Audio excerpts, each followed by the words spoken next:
J'ai repoussé pendant très fort longtemps le moment où j'aborderai l'équilibre acido-basique dans une vidéo. C'est un sujet extrêmement lourd, mais encore une fois, je vais essayer de vous l'expliquer de la façon la plus simple possible, en imageant au maximum, pour que ces notions ne vous posent définitivement plus aucun problème. Désolé d'avance pour ceux qui ne font pas partie du monde de la biologie ou de la santé. Je fais pas beaucoup de vidéos aussi complexes que ça, j'en fais environ une tous les 1 mois et demi, 2 mois sur ma chaîne. Tout le reste de mon contenu est absolument abordable par tout le monde, même des personnes qui n'ont pas fait d'études dans le domaine de la santé ou de la science en général. D'ailleurs, si tu ne veux pas rater les prochaines vidéos, je te conseille de t'abonner juste en bas à droite de l'écran, si je regarde dans le bon sens, je ne sais plus. Lâche le petit pouce bleu et active la cloche pour ne rien rater.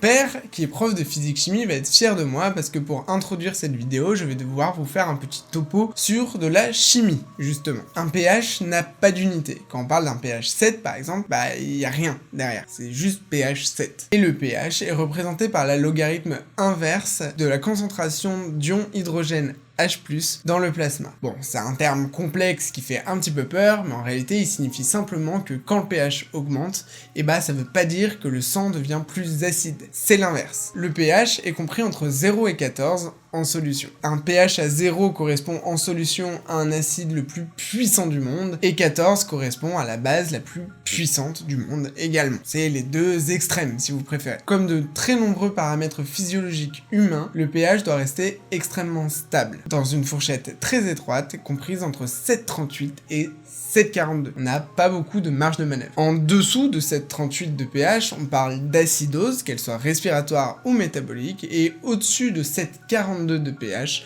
on parle d'alcalose, à nouveau métabolique ou respiratoire. Mais ça, on y reviendra plus tard, et surtout, je vous mettrai le lien vers une vidéo qui parle spécifiquement de la différence entre acidose métabolique et acidose respiratoire. Chaque chose en son temps. Dès qu'on franchit ces limites de 7,38 ou 7,42, on a quasiment immédiatement une souffrance de l'organisme avec une dysfonction de plusieurs fonctions essentielles du corps humain, comme une modification de l'activité enzymatique, de l'excitabilité neuronale et une modification de la répartition du potassium par exemple. Bref, vous l'aurez compris, il faut absolument que le pH reste stable dans cette fourchette très étroite entre 7,38 et 7,42. Mais au cours d'une journée normale d'un être humain lambda, de nombreux facteurs vont venir faire varier le pH sanguin. Tenez, par exemple, le fruit que vous allez prendre va potentiellement apporter une charge acide supplémentaire, une charge acide qui n'était pas prévue au sein de l'organisme. Mais je vous parle de ça, mais une charge acide, c'est quoi? Une charge acide est tout simplement une molécule capable de libérer un ion hydrogène, donc un ion H+. Et on va d'ailleurs dissocier acide fort et acide faible, les acides forts étant des acides capables de libérer des quantités massives d'ion hydrogène H+, alors que les acides faibles libèrent des plus petites quantités de protons H+. Ce qui paraît complètement logique si on a compris comment fonctionne le pH, qui est, je vous le rappelle, le logarithme inverse de la quantité d'ion hydrogène H+,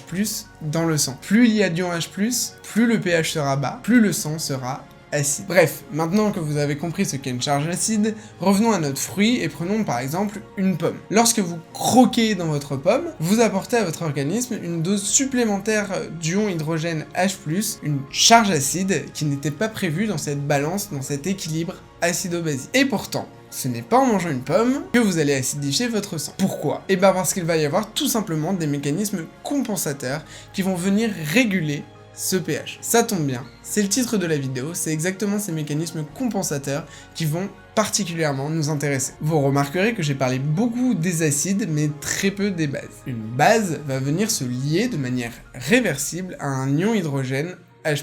Une fois lié à une base, le proton H+, ne fait plus partie de la charge acide de l'organisme. On peut dire qu'il est neutralisé, inactivé, il a été arrêté par la police des acides que sont les bases. Ce mécanisme permet de maintenir une concentration linéaire d'ion H+, et donc un pH constant au sein de l'organisme. Et comme pour les acides, il va y avoir des bases fortes qui vont facilement réagir avec des ions hydrogène H+, et des bases faibles qui vont plus facilement réagir avec les ions H+. Pour organiser cet équilibre acido-basique, le corps humain dispose de 3 lignes de défense pour lutter contre une variation du pH en dehors des limites de 7,38 ou 7,42. Première barrière de défense, c'est les tampons. Il y a 3 types de tampons au sein de l'organisme. Les tampons bicarbonate, les tampons phosphate et les tampons protéinates. Vous l'aurez compris, la première ligne de défense, c'est les tampons, et les tampons, c'est quoi? Et ben, il s'agit tout simplement des bases qui vont venir interagir avec les ions hydrogène H+. Le tampon principal est la base bicarbonate HCO3-. C'est la base la plus présente au sein de l'organisme. Avant d'aller plus loin, il faut que je vous montre une équation chimique. Sur le papier, elle paraît très compliquée, mais une fois qu'on l'a décortiquée, elle va nous permettre d'illustrer absolument tout ce qui va suivre. Et vous allez comprendre très vite que cette formule n'est en fait pas compliquée et qu'il faut juste la traduire parce que là on a juste des molécules entre elles. Et pour les personnes comme moi qui sont pas forcément très forts en chimie, au premier abord ça peut faire peur. Ça va nous permettre d'illustrer ce qui se passe en cas d'augmentation de la charge acide par exemple. On a H2O plus CO2 donne H2CO3 qui donne DH+, plus des HCO3-. Les doubles flèches signifient que l'équation peut se lire dans un sens comme dans l'autre. En fait, il s'agit de molécules qui vont se transformer en d'autres molécules, qui vont se transformer en d'autres molécules, qui peuvent ensuite se transformer en d'autres molécules et revenir en arrière dans l'équation. On reconnaît le CO2, c'est-à-dire le dioxyde de carbone, l'H2O, c'est-à-dire l'eau, les ions HCO3- qui sont du coup les bases bicarbonates, et les ions H+, qui sont les fameux ions hydrogène, qui représentent la charge acide de l'organisme, si vous avez suivi. Reprenons tout de suite l'exemple de notre pomme pour illustrer. On mange notre pomme, donc on ingère une quantité non prévue d'ions H+, qui vont finir par passer dans notre sang. Donc l'ion hydrogène H+, est capturé par le bicarbonate HCO3- pour former l'édifice chimique H2CO3, qui est électriquement neutre, et qui donc a perdu sa charge acide. H2CO3 qui sera ensuite divisé en H2O, donc en eau, et en CO2, donc en dioxyde de carbone. Pour vraiment comprendre que l'ion H+, quand il est sous forme d'ion H+, il représente une charge acide, et dès lors qu'il est associé sous forme d'H2CO3 ou d'H2O plus CO2, il perd complètement cette caractéristique de charge acide, donc il n'est plus compté comme charge acide dans l'organisme. Donc, une fois que l'H2+ est combiné en H2CO3, il ne contribue plus à la diminution du pH, donc il ne contribue plus à l'augmentation de la charge acide. Donc quand je mange ma pomme, j'ai plus d'ions H+ dans le sang, qui vont être combinés avec des ions bicarbonates, qui vont former de l'H2CO3 qui sera ensuite divisé en H2O et en CO2, et le CO2, le dioxyde de carbone, sera éliminé par la respiration. La respiration qui représente la deuxième ligne de défense de l'organisme. Et puisque j'ai précisé que cette équation peut être lue dans les deux sens, vous comprendrez qu'en cas de détresse respiratoire, donc en cas d'accumulation de CO2 dans le sang, donc ce qu'on appelle l'hypercapnie, et plus de CO2 vont se combiner avec de l'eau, donc il va y avoir surproduction, surformation d'H2CO3 qui se divisera ensuite en H+, et donc qui donnera une charge acide positive dans l'organisme et qui entraînera ce qu'on appelle une acidose respiratoire. Maintenant que les notions de bicarbonate et de dioxyde de carbone sont plus familières pour vous, on va pouvoir introduire la formule mathématique du calcul du pH qui va vous permettre de voir que le pH est complètement lié à la quantité de dioxyde de carbone et à la quantité d'ions bicarbonate au sein de l'organisme. pH égale 6,10 plus log d'HCO3- divisé par 0,003 fois la PCO2. Je vais pas vraiment rentrer dans le détail parce que j'ai fait une vidéo complète sur l'interprétation des gaz du sang artériel, et dedans je détaille complètement cette formule, donc je vous la mets en lien juste ici, et je vous invite à aller la voir, ce sera un bon complément avec cette vidéo, surtout justement pour les soignants qui sont sur le terrain et qui veulent faire le lien entre équilibre acido-basique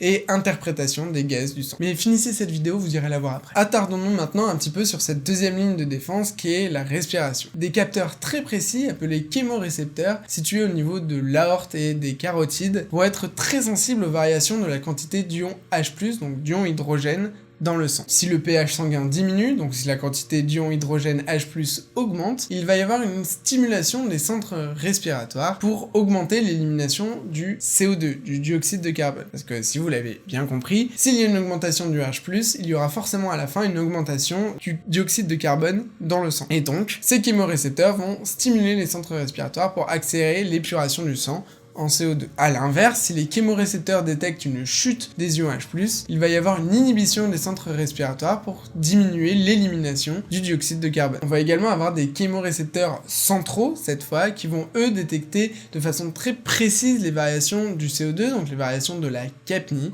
et qui de la même manière vont stimuler ou inhiber les centres respiratoires pour adapter la quantité de dioxyde de carbone qui sera éliminée grâce à la respiration. Et la troisième et dernière barrière dans l'équilibre acido-basique est représentée par le rein. Là, je vais pas rentrer dans le détail parce que ça peut être vite très compliqué, mais ce qu'il faut retenir, c'est que les reins, un petit peu à distance, vont pas le faire de façon aiguë, ils vont avoir besoin d'un peu de temps pour équilibrer tout ça, mais ils vont faire varier la réabsorption d'ion bicarbonate, l'élimination d'ion H+, en fonction justement du pH du corps humain. Évidemment, s'il y a beaucoup d'ion H+, le rein va augmenter l'excrétion d'ion H+, pour en libérer dans l'organisme, mais c'est pas quelque chose qui va se faire instantanément. Voilà, j'ai essayé de rester simple et de dire les choses essentielles, il y aurait plein d'autres choses à dire, mais là déjà avec ces notions, vous pouvez mieux comprendre l'équilibre acido-basique, et grâce à ça, vous pouvez aussi comprendre tous les chocs qui existent et les tenants et aboutissants, et aussi vous verrez le lien avec les lactates dans les chocs septiques par exemple, au hasard. Mais bref, cette base là elle est fondamentale, quel que soit notre cursus, qu'on soit dans du paramédical, dans du médical ou en biologie, on a toujours besoin de comprendre ça. J'espère que cette vidéo vous aura plu, si c'est le cas n'hésitez pas à la commenter, à la partager, si elle peut être utile pour d'autres étudiants, professionnels ou n'importe qui, bah tant mieux, hein, c'est le but de ces vidéos. Et je vous dis à la prochaine pour des sujets un petit peu moins sérieux. Salut!